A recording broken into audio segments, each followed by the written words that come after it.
ছাত্র জনতার গণ অভ্যুত্থানে হাসিনা সরকার পতনের পর বদলে গেছে পুরো দেশের চিত্র। সারা দেশের দেয়ালগুলোতে ফুটে উঠেছে আন্দোলনের বিভিন্ন স্লোগান ও গ্রাফিতি, যেন আন্দোলনকে ধারণ করে প্রাণ ফিরে পেয়েছে নির্জীব দেওয়ালগুলো। এর ব্যতিক্রম নয় নালিতাবাড়ী পৌর শহরের দেয়ালের চিত্র। প্রতিবাদের চিত্রগুলো গ্রাফিতির মাধ্যমে দেয়ালে ফুটিয়ে তুলেছেন বিপ্লবী শিক্ষার্থীরা। গ্রাফিতির মাধ্যমে তুলে ধরা হয়েছে দেশপ্রেম, সাম্য ও সম্প্রীতির নানান বার্তা। আওয়ামী লীগ বিরোধী, হাসিনা বিরোধী ছবি ও গ্রাফিতি অঙ্কনও করেছেন ছাত্র জনতা। তবে মঙ্গলবার সকালে হঠাৎই দেখা মেলে ভিন্ন চিত্র। নালিতাবাড়ী পৌর শহরের থানা সংলগ্ন দেওয়ালগুলোর গ্রাফিতির ওপর জয় বাংলা লিখে রেখেছেন কেউ। রয়েছে জয় বঙ্গবন্ধুর স্লোগানটিও।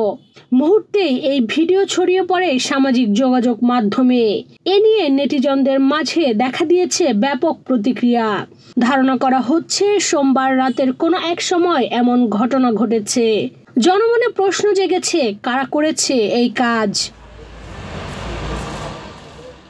এদিকে গ্রাফিতির উপর জয় বাংলা ও জয় বঙ্গবন্ধু স্লোগান দেখে ক্ষুব্ধ প্রতিক্রিয়া জানিয়েছেন শিক্ষার্থী সহ স্থানীয় লোকজন। তাদের ধারণা, জুলাই বিপ্লবকে ধারণ করে না বা মানতে পারে না এমন কোনো অপশক্তি এসব করেছে। এর সঙ্গে জড়িতদের বিচারের দাবি জানিয়েছেন তারা।